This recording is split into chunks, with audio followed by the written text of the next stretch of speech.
আল্লাহই সব করে দিবে, এটাও absolutely wrong. The concept of Islam is in between this two extreme lines. এই দুইটার মাঝখানে হচ্ছে তাওয়াক্কুল।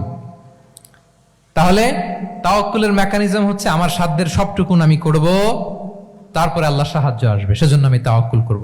আপনারা মুসা আলাইহিস সালামের ঘটনা জানেন। উনি যখন বনী ইসরায়েলকে নিয়ে লোহিত সাগরের সামনে আসলেন, ফেরাউন তার সৈন্য নিয়ে ধাওয়া করলো, আল্লাহ তাআলা সাথে সাথে কি রাস্তা বানাই দিলেন নাকি? সাগরের মাঝখানে না। আল্লাহ বললেন আনিদ্রিব বিআসাকাল বাহর, লাঠি দিয়ে একটা বাড়ি মারো সাগরে। মুসা আলাইহিস সালাম বাড়ি না মারলে তো আল্লাহ রাস্তা বানাতে পারতেন না, না পারতেন না? পারতেন, কিন্তু এটা তাওয়াক্কুলের মেকানিজম নয়। ওনাকে বলেছেন বাড়ি মারো, উনি লাঠি দিয়ে বাড়ি মারলেন, বিশাল রাস্তা হয়ে গেল। মারিয়াম আলাইহিস সালাম যখন ঈসা আলাইহিস সালামকে ডেলিভারি করলেন, ক্লান্ত শ্রান্ত ক্ষুধার্ত, কি খাবেন?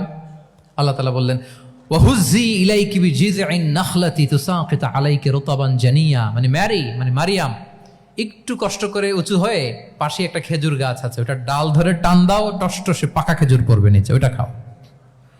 উনি টান না দিলে আল্লাহ এমনি অটোমেটিক্যালি পাঠাতে পারতেন না খেজুর? আল্লাহ পাঠাননি। তাহলে এই পৃথিবীর সিস্টেম হচ্ছে আপনাকে কষ্ট করতে হবে, আপনার রোলটা আপনাকে প্লে করতে হবে।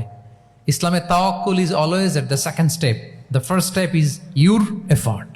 আপনাকে চেষ্টা করতে হবে, তারপরে আপনি তাওয়াক্কুল করবেন, তাহলে এটা প্রপার তাওয়াক্কুল হবে। তাহলে এখন থেকে হাত গুটিয়ে বসে থেকে আল্লাহ ভরসা বলবেন? আমরা এটা ভুল করে ফেলি। রাসূল সাল্লাল্লাহু আলাইহি ওয়াসাল্লাম, ওনার কাছে আল্লাহর সাহায্য আসতো, জিবরিল আলাইহিস সালাম আসতো, তারপরেও কখনো তিনি নিজের ভাগ্য আল্লাহর হাতে ছেড়ে দিতেন না। আমাদের মতো যা করে আল্লাহ ভরসা বলে কখনো নিজের ভাগ্য আল্লাহর হাতে ছেড়ে দিতেন, বরং নিজের সাধ্যের সবটুকুন দিয়ে তিনি চেষ্টা করতেন। তারপর তিনি ভরসা করতেন কার উপর? আপনি হিজরতের ঘটনাটা দেখেন। আল্লাহ যেদিন বললেন যে আজ রাতেই তুমি আর আবু বকর হিজরত করো, রাসূল সাল্লাল্লাহু আলাইহি ওয়াসাল্লাম ওই দিন দুপুরবেলা আবু বকর রাদিয়াল্লাহু তাআলা আনহুর ঘরে গেলেন। তিনি কখনো দুপুরবেলা বেরোন না, তিনি কখনো মাস্ক পরে বেরোতেন না। সেদিন তিনি মাস্ক পরে বেরোলেন, খারাজা মুতাকান্নিয়ান, মুখ ঢেকে বেরোলেন। আবু বকর রাদিয়াল্লাহু তাআলা আনহুর ঘরে যেয়ে বলেন, আবু বকর আখরিজ মান ফিল বাইত, ঘরে যারা আছে বের করে দাও, প্রাইভেট আলাপ আছে। আবু বকর রাদিয়াল্লাহু তাআলা আনহু বলেন, ইয়া রাসূলুল্লাহ, আসমা আর আয়েশা একজন তো আপনার পরিবার আর একজন তার বোন, আমরাই তো, বলেন। রাসূল সাল্লাল্লাহু আলাইহি ওয়াসাল্লাম আশ্বস্ত হলেন, বললেন যে আজ রাতেই আমরা হিজরত করব। আজ রাতেই। মক্কা থেকে মদিনা হচ্ছে উত্তর দিকে, কোন দিকে? আপার নর্থ। তিনি মক্কা থেকে মদিনায় হিজরত করবেন উত্তরে, কিন্তু তিনি বের হলেন দক্ষিণ দিক দিয়ে, শত্রুর চোখে ধুলি দেওয়ার জন্য। দেখেন, দিনের বেলা বেরোলেন না, রাতে বেরোলেন। দেখেন, একটার পর একটা প্রিকশন। দুপুরে বেরোলেন, চেহারা ঢেকে বেরোলেন, প্রাইভেসি মেনটেন করলেন।